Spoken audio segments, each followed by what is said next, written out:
దేవుని నామంలో మీ అందరికీ వందనాలు.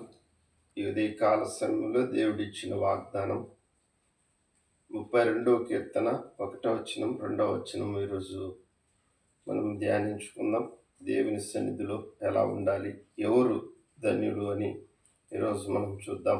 ఎవరికి భయపడాలి, ఎవరికి భయపడి మనం వాక్యాన్ని ధ్యానించాలి, ఎవరికి భయపడి మనం సేవ చేయాలి అనేది ఈరోజు వాక్యం.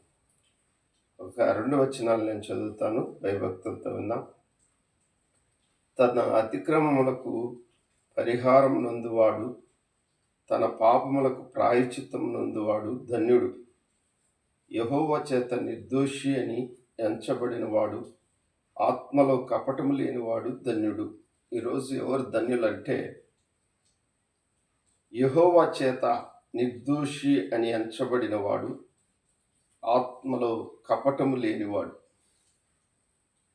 మనుషులు కనపడవాలని, మనుషులు మెచ్చుకోవాలని మనం చేసేటువంటి సేవ కానీ, మనం చేసే పనులు కానీ దేవునికి నచ్చవు, దేవుని సన్నిధికి చేరవు.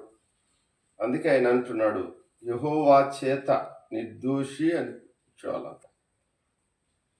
యెహోవా చేత మనం నిర్దోషి అనిపించబడితే మనకేముండదంటే ఆత్మలో కపటము లేకుండా ఉంటాం. మనుషుల చేత మనం నిర్దోషి, అన్న మంచోడు, అక్క మంచిది అనిపించుకుంటే దేవుని సన్నిధిలో మనం మంచోడు అని అనిపించుకోలేం. ఎందుకంటే తన అతిక్రమములకు పరిహారము నందువాడు, తన పాపములకు ప్రాయశ్చిత్తము నందువాడు ధన్యుడు. మన పాపములు మనకు తెలుసు, దేవునికి తెలుసు. కనుక మనము దేవునికి భయపడి, దేవా, నేను ఈరోజు ఈ క్షణం ఈ పాపం చేశాను, నా పాపాన్ని నువ్వు తప్ప ఎవరు క్షమించరయ్యా, దయచేసి నా పాపాన్ని మన్నించు అని చిన్న ప్రార్థన దేవుని కాళ్ళ మీద పడి మనం చేసినట్టయితే ఆయన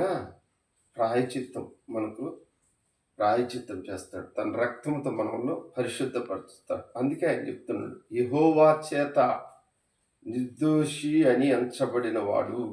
అవును, మనం యెహోవా చేత, దేవుని చేత నిర్దోషి అనిపించుకోవాలి, కానీ మనుషుల చేత కాదు.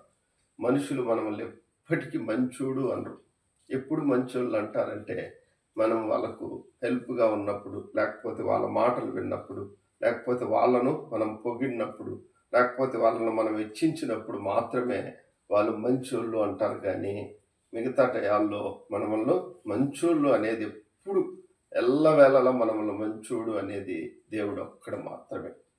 దేవునికి